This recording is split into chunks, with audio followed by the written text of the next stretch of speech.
vous, rêveurs et rêveuses, donc bienvenue dans cette nouvelle vidéo de l'Entre-Rêves édition. Ce week-end, j'ai reçu sur Lyon Remyride pour une dédicace et du coup j'en ai profité pour faire une petite interview. Donc bonjour Ami. Bonjour les rêveurs. Une apparition. Comment ça va? Ça va très bien et toi? Bah très bien, merci. Est-ce que tu as apprécié ce week-end sur Lyon? Oui, c'était vraiment génial, je suis trop contente d'être venue, je regrette absolument pas. Alors ça, c'est plutôt une bonne chose pour les Lyonnais, pour la dédicace et oui. pour l'entre-rêve. Oui. J'aurais une question, parce que maintenant on sait de quoi parle ton livre. En tout cas, donc rêveurs, si vous ne le savez pas, je vous invite à aller sur la page Instagram de notre maison d'édition où vous trouverez le résumé de son livre en 1 minute. Moi, ce que je voudrais savoir, c'est si tu as des rituels pour écrire. J'aime beaucoup ce mot rituel. Quand j'écris, j'aime bien me mettre dans le noir. Bon, j'allume quand même la lumière de l'écran plus celle de ma bougie parfumée pour y voir quand même quand j'écris, pour voir les touches du clavier. Ça me semble évident de le préciser. Et j'ai une bougie parfumée qui ne me quitte jamais, c'est jamais le même soir la même, je fais une petite collection. Une guirlande lumineuse et un petit plaid et mes lunettes pour pas fatiguer mes yeux. D'accord, donc ta bougie parfumée qui change tous les soirs, c'est une en particulier ou c'est au hasard? Elle change tous les soirs, mais j'en ai une fétiche qui me suit pour les scènes vraiment importantes ou alors pour les passages où j'ai vraiment besoin d'un petit porte-bonheur, et elle s'appelle, les roses, elle s'appelle Paix de licorne, mais vous inquiétez pas, elles sont très bonnes. J'étais en train de boire. En même temps, Paix de licorne, ça ne peut que sentir bon. Est-ce que tu écoutes de la musique? Oui, j'écoute de la musique également. Des musiques que l'on va qualifier de épiques, donc ça peut être des OST de films, de jeux vidéo ou alors des musiques de créateurs indépendants qui sont quand même un peu médiévales, un peu qui inspirent en fait, voilà, des musiques qui inspirent. D'accord. Est-ce que toutes les musiques n'inspirent pas un petit peu quelque part? Oh oui, un peu, mais bon, là ça donne débat. C'est sûr. Et donc la relique de Nyquil, je voudrais savoir comment t'es venue l'idée d'écrire cette saga. Alors, ça m'est venu d'un jeu, oui, un jeu. Quand j'étais petite, je dirais 10 ans, 11 ans, avec une de mes amies, on a décidé de créer un petit jeu de rôle comme ça dans la cour de récré, et c'est parti de là, ça s'est transformé en petite fanfiction, en petit premier jet, puis après au final les personnages, il y en avait que très peu, et puis il y en a eu de plus en plus et ils sont devenus 10. On est passé de 2 à 10. Ouais, voilà, on est passé de 2 à 10 quand même. On s'est inventé beaucoup de vie aussi. Hein, donc voilà. D'accord, et dès le départ tu savais qu'il y aurait 4 tomes? Non, je pensais en faire 5, comme ma première saga, Les Descendants, qui comporte 5 tomes.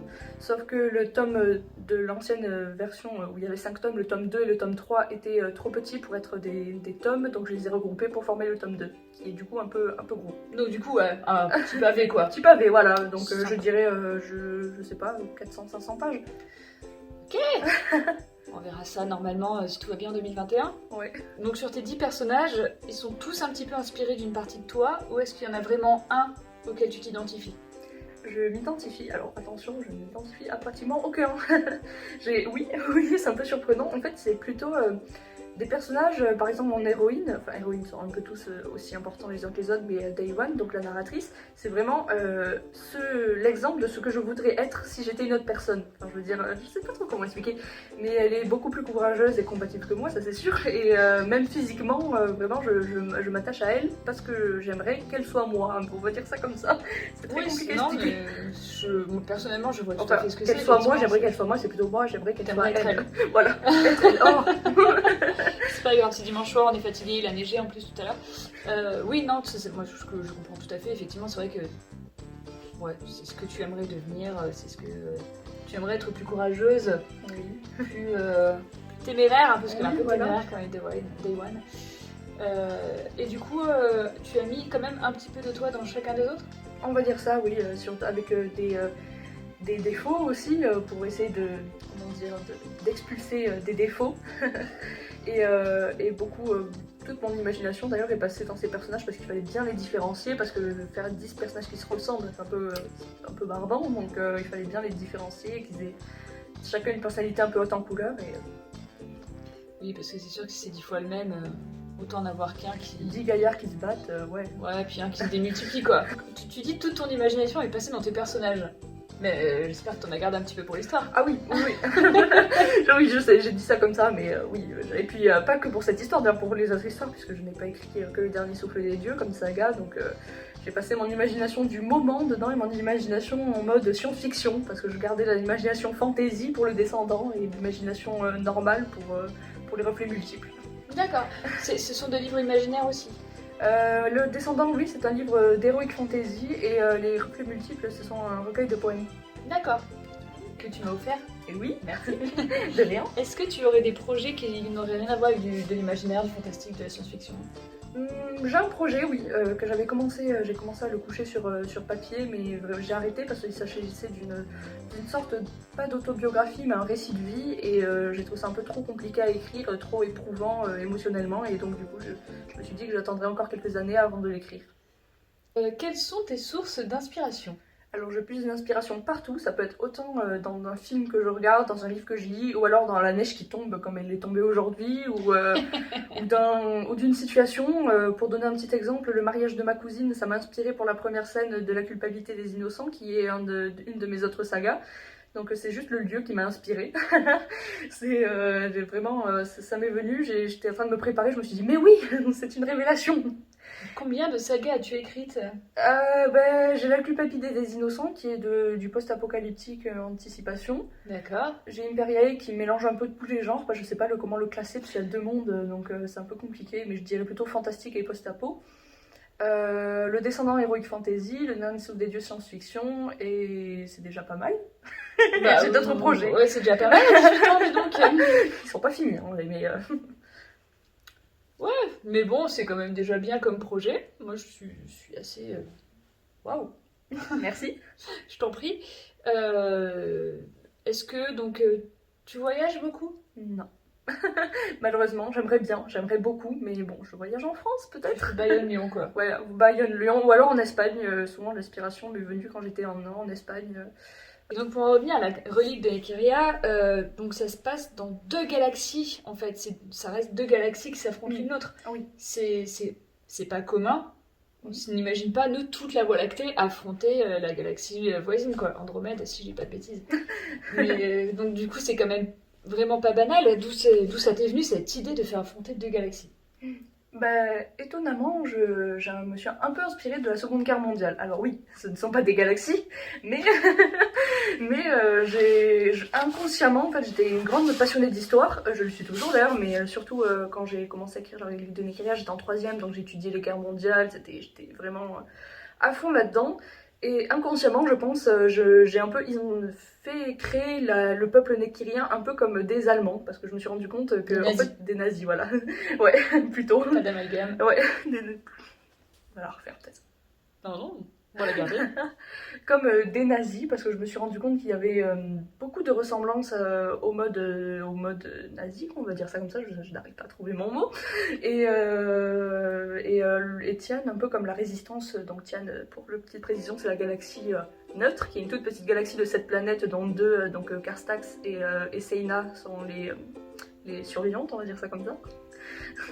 Et celles qui se battent quoi. Voilà, celles qui se battent, la résistance quoi, en gros, voilà. Tian, elle est pas vraiment neutre finalement, elle envahit. Voilà, elle envahit. Elle s'est battue, mais elle est envahie et maintenant elle est dominée sous contrôle nekirien depuis à peu près 7 ans. Puisque en 14 ans de guerre, il y a eu 7 ans de... Si je me trompe pas, hein, je fais pas de... C'est ton livre. Mais oui, je sais, mais c'est le guide, je lis pas par cœur le guide. Donc en 14 ans de guerre, on a eu donc 7 ans de guerre, de conflit et 7 ans d'occupation. Donc à force, le peuple nekirien s'est complètement approprié la galaxie. D'accord. Et du coup, le jeu que tu faisais avec ton ami, c'était ça aussi? Oh, je sais pas trop, ça remonte à il y a longtemps, c'était plutôt dans l'espace. Ça c'est sûr, c'était dans l'espace. Je sais qu'on était privés de liberté, qu'on devait combattre des gens et qu'on avait des super pouvoirs. Voilà. D'accord. Et là en fait, donc, le fonctionnement de tes galaxies, est-ce que les planètes habitables, ça fonctionne un peu comme des systèmes solaires? Ou c'est des galaxies naines finalement? Oui. C'est pas des grosses galaxies avec 12 millions de planètes. C'est pas des systèmes solaires, elles peuvent être ensemble, elles peuvent être éloignées, les planètes qui sont habitables dans ces mondes, ou elles sont assez proches quand même. Assez proches quand même. Oui, parce qu'on peut y voyager en vaisseau avec le maximum d'une planète à l'autre, 3 ou 4 jours de voyage spatial. D'accord. Alors là, la question qu'on va tous se poser, enfin qu'on devrait tous se poser, est-ce que Nekiria connaît la Voie lactée et est-ce que la Terre risque d'être envahie par les Nekiriens si jamais ils perdent la guerre contre Tian? Oui. Donc on est dans la merde. Ah oui.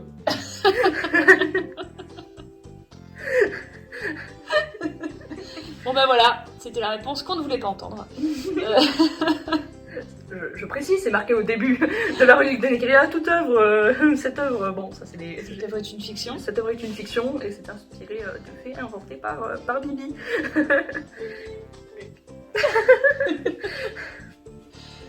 Et est-ce qu'à un moment donné, dans ta saga, tu as prévu de faire un petit détour par chez nous?